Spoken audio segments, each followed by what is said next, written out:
Hey, how you doing? Justin here. Today I want to show you around my JustinGuitar Note Trainer app.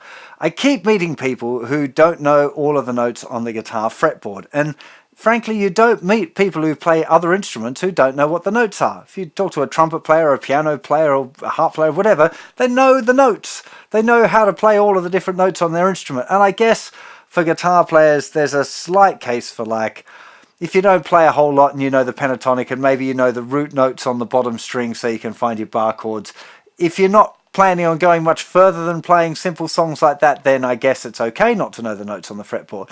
But as soon as you get into any sort of lead guitar, it really, really helps to know the names of the notes that you're playing in incalculable ways, for changing chords, finding licks in other parts of the neck, understanding the scales. It'll unlock a lot of the logic behind the different scale patterns. If you know what the notes are each time you're playing a different pattern, you'll start to see the relationships and the way that they're actually more similar than they are different.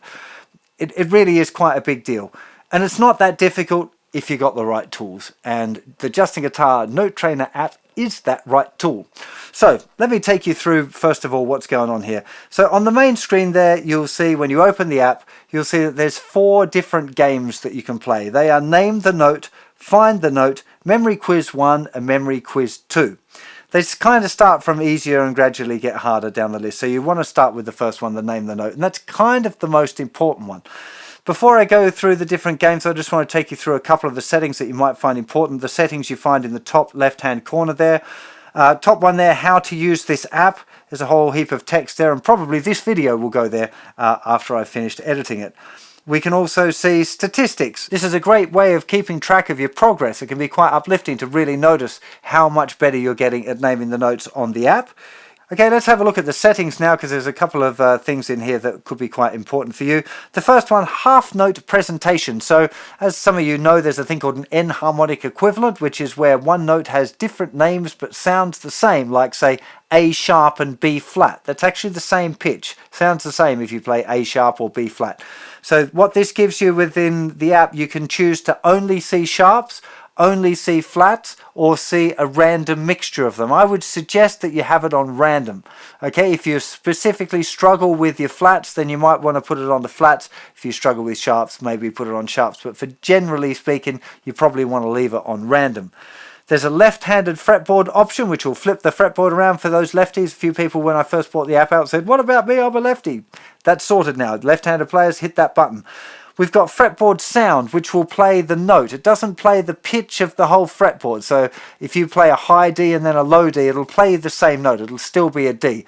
For a lot of people, it just kind of helps as you're playing through the game to hear a note as you're touching it. Underneath that there, you can see the fretboard sound volume, so you can adjust the volume there to whether it's loud or quiet. If you scroll a little bit, you'll find that there's some extra things here. The Name the Note Easy Mode. Now, the Name the Note Easy Mode allows you to choose from a few different options. So it'll display a note. You have to say what that note is. There would normally be 12 different options because there's 12 different notes. But if you turn this mode on, you can choose whether you just see 2, 4 or 8 different options. Now, having 2 or 4 is good for real beginners if you're really struggling with this. I would generally recommend not playing with the easy mode unless you're a real beginner. Okay, if you're through my beginner's course, you shouldn't be using the easy mode. That would be a good general rule. The same for the Find a Note Easy Mode. On Find a Note, you have to find one note in 6 different places, but if you use Find a Note and you turn on the Easy Mode, you can find the note in just one place. Now this is really good for beginners that are just working on notes on the thickest 2 strings. So you turn Easy Note mode on for that, and then you're just looking for the notes on one of either the thickest string or the 5th string, depending on what it is that you want to work on. So that's your available settings. Let's have a look at the different games. First one, Name the Note. Very, very simple concept here. Basically, there's a little dot on the fretboard. You have to name what that dot is. So this particular one, this is the 4th fret of the 3rd string, which I'm fairly sure is the note B. So I'm going to hit the note B, and it looks like I was right. Now we've got the next one. That is the 10th fret of the 3rd string, which I hope is the note F. It is. Then we've got the 7th fret on the 5th string, which is the note E, and then we've got the 1st fret on the 3rd string, which is a G sharp, wherever G sharp is. Then we've got the note C, and then you can go through and keep going, F, and then we've got another F, and then we've got a G, and then we've got another G. It's funny that it keeps doing that, and then there's an A, and then there's an E again, and so on. Now, you want to start with just that, just doing it nice and slowly, looking at the note, trying to figure out what it is, and then selecting the right one. If you want to make it a little bit more challenging, you can time yourself. And in the top section there, the top left-hand corner, you'll see there's 30 seconds, 1 minute, or 3 minutes. Let's just do a 30-second one together now. We're going to hit the little play button, the triangle, and that will start a 30-second countdown, and we want to hit as many as we can in 30 seconds. It'll tell you how many right you got right and how many you got wrong. So let's see how I go. Here we go. 5, 4, 3, 2, 1. Let's rock and roll. Okay, that's a C sharp. Okay, that one to B. I'm having as much trouble as just finding them on the thing below. Actually, it looks like D sharp. Where's D sharp? Come on. G sharp, A sharp, or B flat again. There's a G sharp, and there's an A. C sharp. I must say, for me, it's as much finding the right place. I know what the note is straight away. A flat, where's A flat? Okay, I identified 17 notes correctly. So if you're doing this in 30 seconds and you get 17 right, you're as good as me. I mean, I haven't been practicing this. Actually, I would hope many of you would be faster than that. And with a little bit of practice, I think I'd probably be faster than that too. But it's a good little benchmark for you. And hopefully you get the idea. And that's what will get recorded in your statistics there as well. So that's it's good to have a track of how you're progressing. So that's name the note. The next one we've got is find a note. Now, find a note tells you one note. In this case, it's the note F, and you have to find the note F on each string.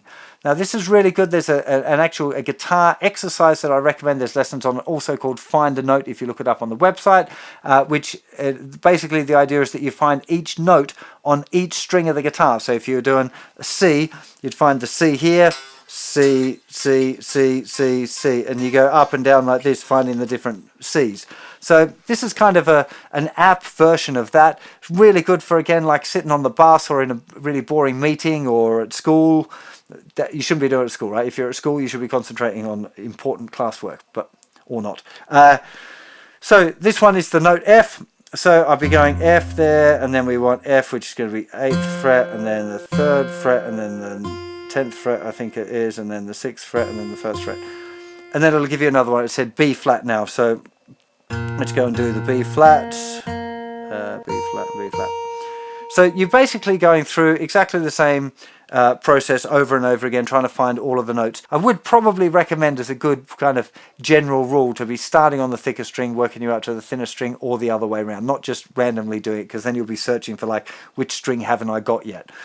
You've got the same timer options as well for this one, 30 seconds, 1 minute, or 3 minutes. Next one, memory quiz 1.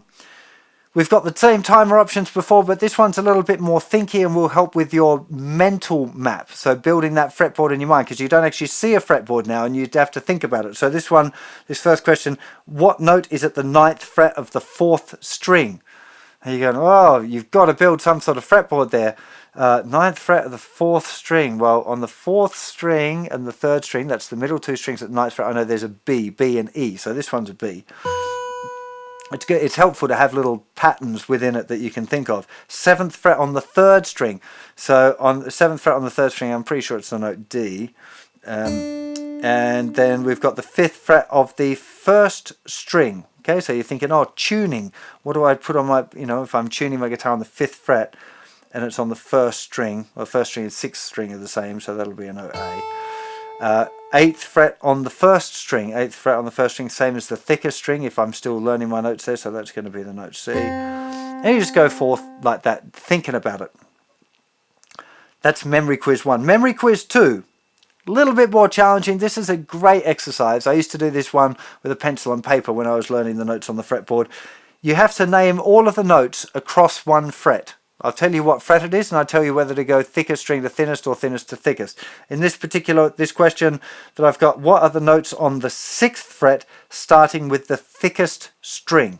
Okay, so same with the thickest string on the 6th fret. So we're going to have a B flat there, we're going to have E flat, we're going to have an A flat or G sharp, we're going to have a C sharp, we're going to have F, and we're going to have a B flat. I got it right. Okay. And again, it's exactly the same deal. You just want to be doing this over and over.